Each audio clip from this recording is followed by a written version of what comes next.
because we came there to mourn the fallen hero in General Gola, but that does not mean members of parliament should not be accorded the respect that they deserve.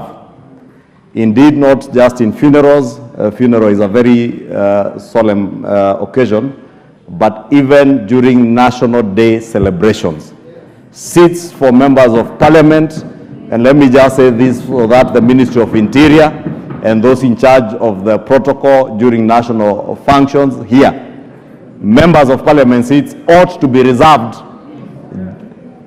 ahead of those of cabinet secretaries and principal secretaries.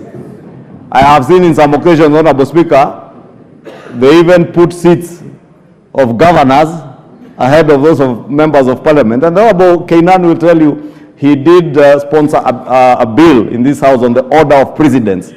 And the order of precedence for members of parliament ranks very high up those of other state officers, some of which are elevated above members of parliament. And therefore, Honorable Speaker, let me just commit also to pick that matter up with the Ministry of Interior, that is usually in charge of state protocol, to ensure that even on beginning this June 1st, if the Honorable Kenan, Honorable Robert Mbui, accompany the Honorable Kalonzo Musyoka, they must be accorded a place to sit and a respectable place to sit.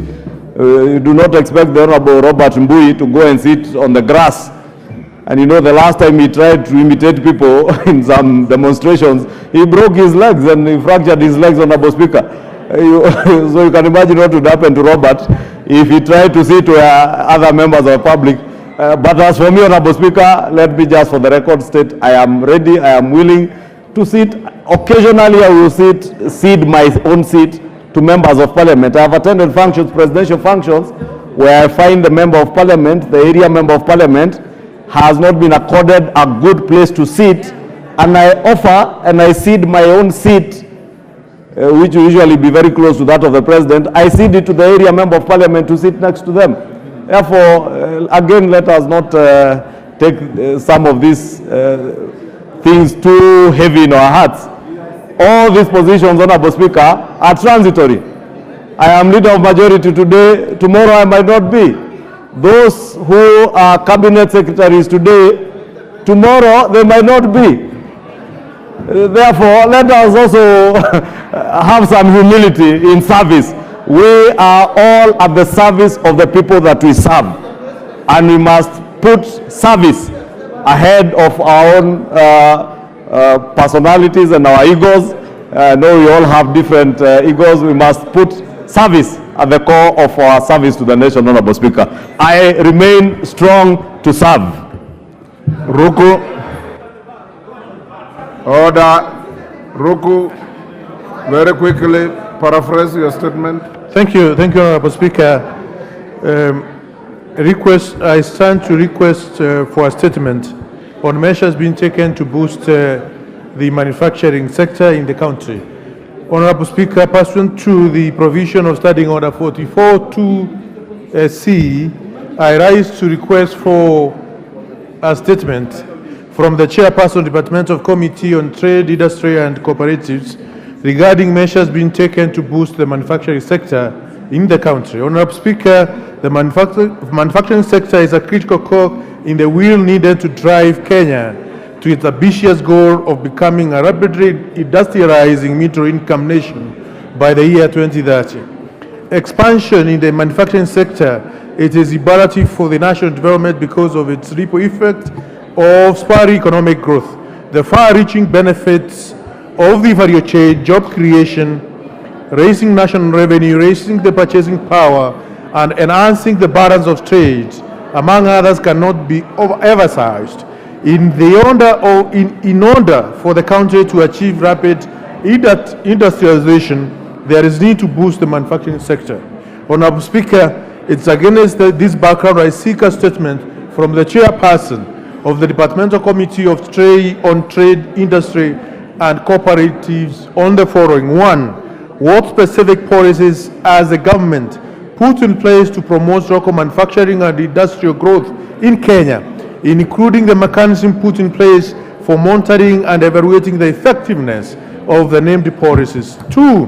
what measures is government taking to promote value addition and diversification within the manufacturing sector with the intention of attracting local and foreign investment in manufacturing? 3, what measures has the government developed to support and integrate small and medium-sized enterprises and cottages industries so as to enhance their participation in the manufacturing sector? 4, what steps has the government taken to streamline regulation processes, reduce bureaucracy for manufacturing, and as well as ease their cost of doing business? 5, how is the government addressing challenges such as infrastructural deficiencies in high cost of production that hinder manufacturing productivity?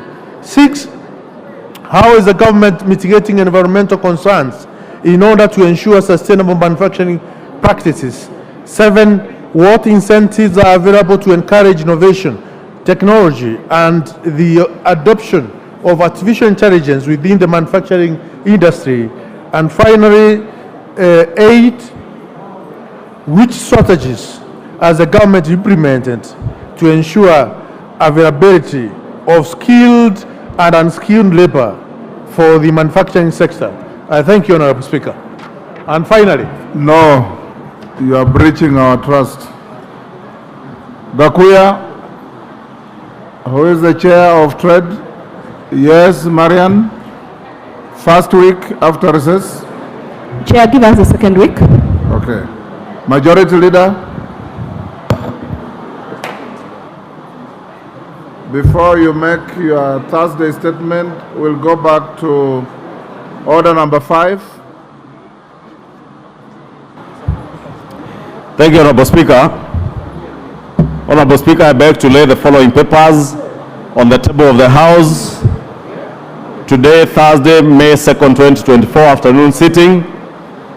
Honorable Speaker, if I can get the Honorable Okello to give me attention, Jared, because it touches on some of the issues he was raising on exchequer releases.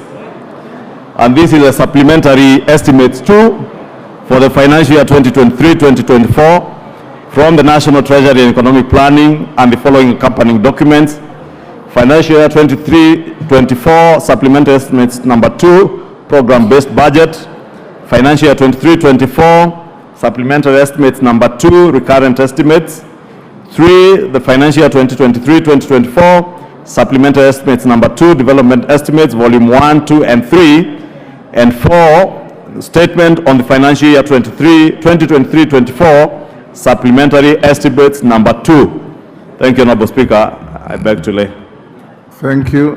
You may now proceed under order number 7. Thank you, Honorable Speaker. Pursuant to the provisions of Standing Order 44-2A, I rise to give the following statement on behalf of the House Business Committee, which met on Tuesday, 30th April 2024 to prioritize the business for consideration during the week. Honorable Speaker, I wish to commend the leadership of the House and all the members for the dedication and cooperation exhibited in the session so far. We have certainly been able to meet the statutory timelines in respect of matters that were before us. In accordance with the approved calendar, the House is scheduled to proceed on recess from tomorrow, Friday, 3rd May 2024, and thereafter resume regular sittings on Tuesday, 4th June 2024 at 2:30 p.m. Honorable Speaker, members may wish to note that this will be a very busy recess period. It's a working recess especially for departmental committees and the Budget and Appropriations Committee as they engage with ministries, departments, and agencies on the budget estimates for the financial year 2024-2025 and also the supplementary estimates for 2023-2024 that has just been tabled this afternoon. Additionally, there are various matters relating to bills, treaties, inquiries, and responses to statements still pending before committees, including those that, Honorable Speaker, you have committed before committees this afternoon. I therefore urge all committees and members to present and actively participate in ensuring that all these matters are concluded and reports brought to the House upon resumption. Honorable Speaker, in addition, I wish to remind the House on the resolution passed on Wednesday, 14 February 2024 on the consideration of business received during the recess period